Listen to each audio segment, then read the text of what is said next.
장관님, 지금 어디 오십니까? 네? 듣고 계세요? 네, 듣고 있습니다. 의원입니다. 장관님, 오전에 요청한 자료가 상당수가 안 왔어요. 노력을 하고 있는 예, 걸로 알고 그래서 있습니다. 노력을 하고 있다는 것으로 안 됩니다. 예, 꼭 아니, 제출을 예, 완료해주시기 뭐, 바라고요. 예,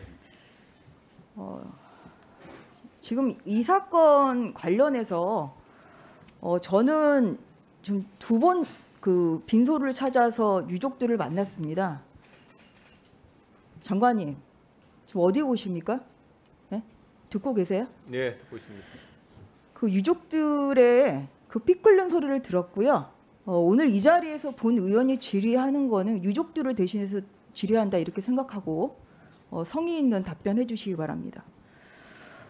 계속 장관님의 답변 태도를 보니까 최선을 다하고 있다는데 이런 말씀 다 하시는데도 최선을 다했으면 이런 결과 발생 안 했겠죠. 결과적으로 그렇습니다. 예, 지금 공군 참모총장이 사의를 표명하고 물러나셨지만 장관님도 여기에 대해서 책임이 있으면 당연히 책임은 지셔야 되는 거죠. 예, 그렇습니다.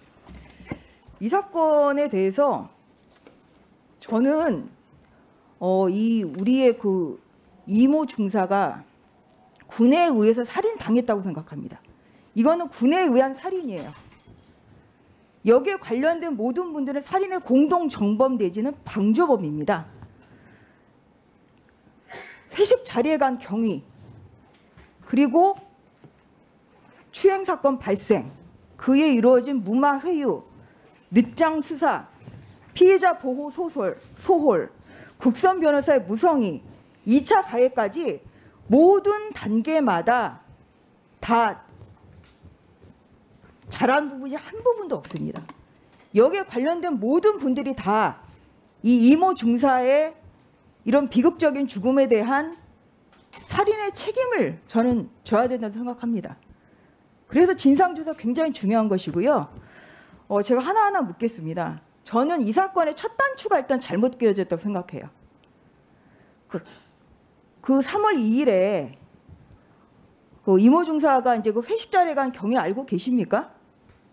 저는 네. 그 아버지로부터 이야기를 들었을 때 저도 여자이고 딸 키우는 입장에서 피가 머리로 치솟는 것 같았습니다. 그날 이모 중사가 원래는 24시간 근무라서 갈 수 없는 거 알고 계셨죠? 알고 계시죠? 야간 근무였다고 들었습니다. 예, 야간 근무였는데 그 야간 근무를 바꿔서 다른 근무자랑 바꿔서 지금 이모 중사가 이 회식 자리에 가게 된 거예요. 왜냐하면 그 상사인 노모 상사의 지인 축하 자리였답니다. 거기에 지인, 노모 상사 그리고 이제 가해자 있었고 그다음에 한 명 더 있었고요. 이렇게 4명의 남자 4명의 여자가 이모 중사가 간 거예요. 그래서 뭐 방역 수칙을 어긴 건 그건 중요한 거 아닙니다. 결국은 이렇게 아직까지도 이것은 군대의 낮은 성인지 감수성을 극단적으로 단적으로 보여주는 예입니다. 아직도 군은 사회의 변화에 따라가지 못하는 거예요. 회식 문화, 여성에 대한 인식이 아직도 여성을 회식 자리에서 노리게 회식 분위기를 거들어주는 사람으로 생각하고 있다고 생각합니다. 어떻게 생각하세요?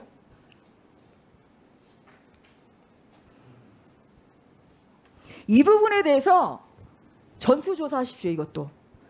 이런 사례가 발생해서 안 돼요. 저는 이것 자체가 직권남용이라고 생각합니다.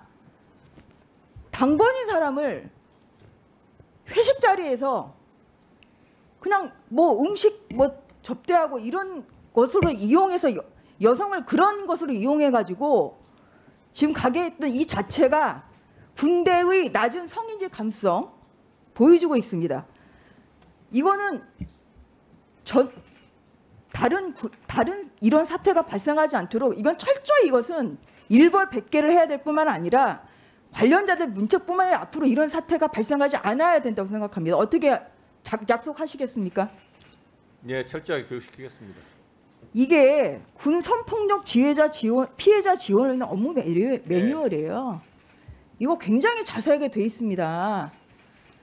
매뉴얼이 없어서 사건이 이게 지금 이렇게 비극적인 죽음이 된 게 아니에요.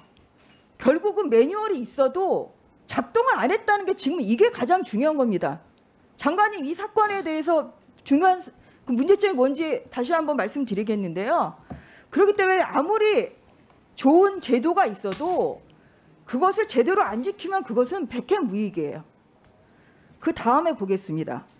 3월 2일에 사건이 발생했어요. 그날 이모 중사 바로 그 3월 2일 저녁에 상사한테 그것을 신고를 했어요.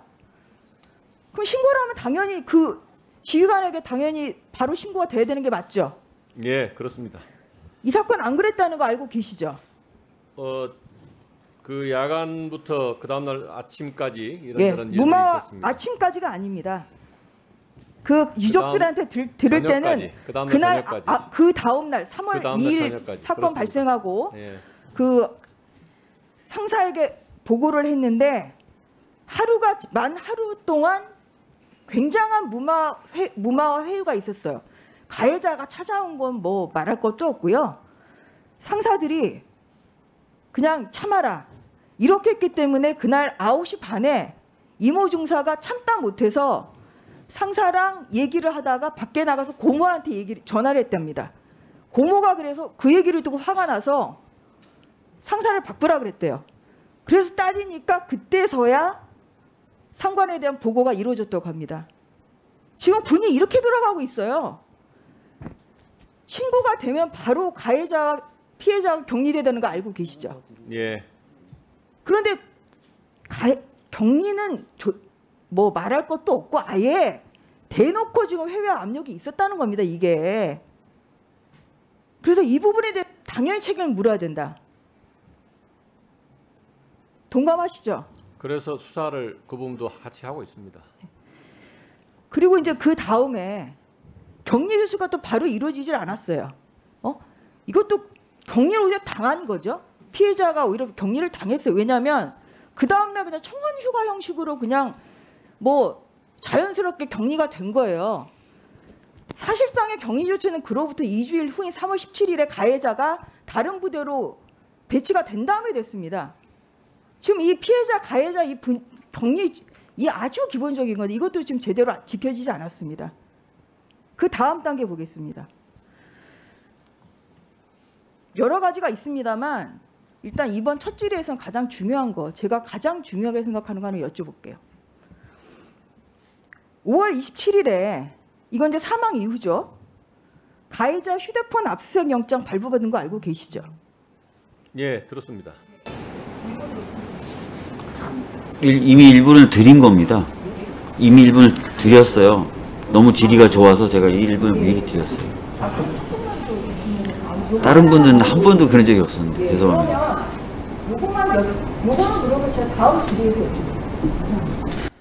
제가 전주 의원님 질의가 너무 좋아서 그 질의 끊게 만드는 게 죄송해서 제가 일부를 미리 드렸습니다.